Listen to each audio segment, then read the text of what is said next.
warahmatullahi wabarakatuh. Kami dari kelompok 2 angkatan 9 gelombang 3. Di sini kami akan melakukan interview kepada 3 narasumber kami tentang wawasan kebangsaan dan upaya-upaya bela negara yang dapat timbul di tengah maraknya isu-isu kontemporer yang bisa menimbulkan ancaman, gangguan, hambatan, dan tantangan. Berikut wawancara dengan narasumber kami.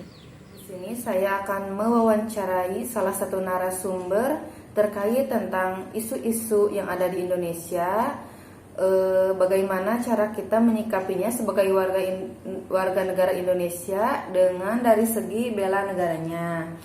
Nah, di sini saya sudah bersama narasumber nih. Sebelumnya, Bapak bisa memperkenalkan diri. Oke.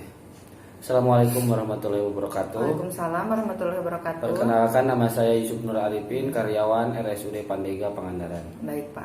Menurut Bapak, Indonesia itu negara yang seperti apa? Oke, Indonesia itu merupakan negara besar, negara yang indah dengan keanekaragaman budaya, bahasa, serta flora dan fauna. Nah, maka dari itu kita harus bisa menjaga dan melestarikannya. Baik, dari isu-isu yang ada di Indonesia, kebanyakan nih isu tentang hoax, berita yang belum tentu kebenarannya. Nah, menurut Bapak, hoax itu seperti apa sih, Pak?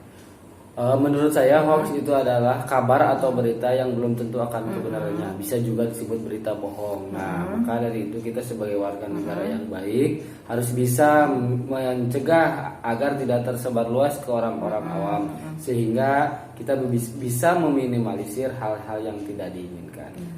Menurut Bapak, gimana sih caranya agar hoax itu tidak berdampak buruk terhadap Indonesia, kehidupan kita lah gitu? Oke, menurut saya yang pertama kita harus bisa memilah dan memilih berita yang baik dan benar. Yang kedua, kita bisa memanfaatkan website kalau di Jawa Barat ada namanya Jabar Sabar Hoax. Nah, link berita tersebut kita masukkan ke website tersebut. Nah, nanti kita bisa melihat apakah berita tersebut sudah benar atau masih belum bisa dipertanggungjawabkan. Di cross check gitu ya, Pak. Betul sekali. Nah, seperti itu. Ya, baik. Dampak negatif apa sih yang Bapak rasakan dari hoax itu? Di masa pandemi pertengahan kemarin ada hoax tentang vaksin, bahwa vaksin tersebut berbahaya, vaksin tersebut tidak aman, kemudian vaksin tersebut haram dan lain sebagainya.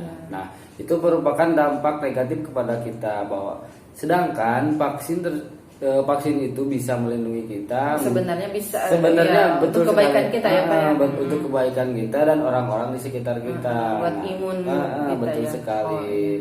Sehingga itu cukup berbahaya buat kita merasa dirugikan ya, Pak, dengan hoax itu. Betul. Jadi kadang ada ragunya.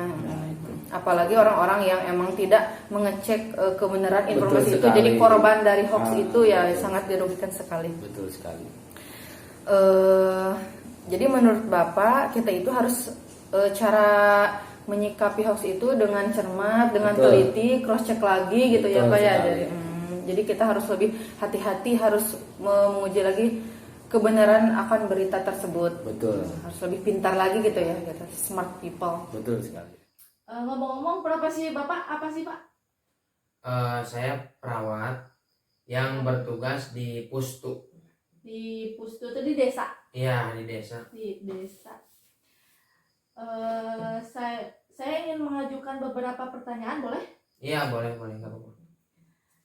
Menurut Bapak nih, Indonesia itu apa sih, Pak? Indonesia itu menurut saya ada yang pastinya yaitu sebuah negara yang di dalamnya terdiri dari beberapa suku bangsa yang berbeda-beda, bahasa yang berbeda-beda, agama juga berbeda-beda, dan terdiri dari beberapa pulau. Menurut saya Indonesia itu. Kemudian Pak, sebagai warga negara nih, kita kan diharuskan memiliki jiwa bela negara. Ya. Bela negara itu pun merupakan sikap dan perilaku warga negara yang dijiwai oleh kecintaannya terhadap tanah air. Mm-mm. Nah, Bapak nih, coba sebutkan salah satu wujud bela negara Bapak terhadap Indonesia ini apa sih, Pak? Wujud bela negara saya pribadi ya, Iya, iya. terhadap negara yang paling simpel mungkin saya sebagai perawat melaksanakan tugas saya secara profesional, Sesuai profesi. sesuai profesi dengan profesional. Mengabdi juga ya, Pak ya. Iya. Kemudian Pak, yang terakhir nih, kita kan sedang banyak isu-isu tentang berita tentang honorer yang akan diganti dengan P3K. Iya. Nah, tanggapan Bapak tentang hal itu apa sih? Menurut saya semua honorer yang mau diangkat menjadi P3K tentu itu kan kebijakan pemerintah. Nah, kebijakan pemerintah itu udah tentu saja ada hal positif, ada hal negatifnya. Positifnya mungkin kalau mampu semua pemerintah daerah mengangkat pekerja honorer menjadi P3K, ya mungkin sangat bagus, sangat baik untuk honorer itu sendiri karena ada peningkatan status kepegawaian. Yang pertama, yang kedua, dalam sistem gaji juga kan nanti lebih meningkat gitu kan. Tetapi yang saya ketahui tidak semua pemerintah daerah mampu mengangkat semua pegawai honorer menjadi P3K gitu kan, karena tidak semua pendapatan pemerintah daerah itu sama gitu kan. Nah, negatifnya mungkin kalau emang pemerintah tidak mampu, nah ada dua mungkin pilihan gitu kan. Kalau kita tidak bisa lolos menjadi P3K, ya kemungkinan kita keluar dari profesi tersebut. Ya mungkin Di sini saya akan mewawancari Bapak mengenai upaya-upaya bela negara. Sebelumnya, silakan Bapak untuk perkenalan terlebih dahulu. Terima kasih atas waktunya dan kesempatannya. Nama saya Hasan Rijal merupakan salah satu perawat di Puskesmas Kabupaten Garut. Mungkin itu saja. Menurut Bapak, tanggapan Bapak untuk bela negara itu seperti apa? Bela negara itu dapat kita persepsikan adalah rasa tanggung jawab kita sebagai rakyat atau sebagai rakyat di Indonesia terhadap negaranya, diaplikasikan dengan perbuatan kita sehari-hari. Misalkan namun di KRT-an mah penting ngarona menjaga keamanan lingkungan, itu merupakan suatu hal yang dapat dikatakan membela negara gitu. Terus contohnya lagi mungkin ada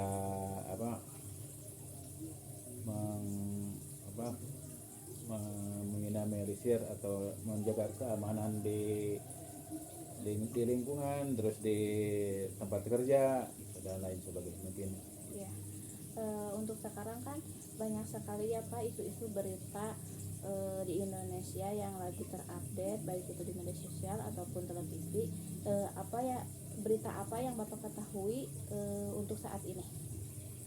Berita yang lagi kalau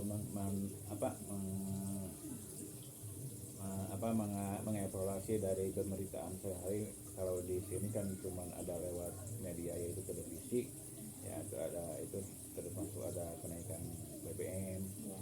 Soalnya kenaikan BBM terlalu vital khususnya bagi perekonomian rakyat gitu.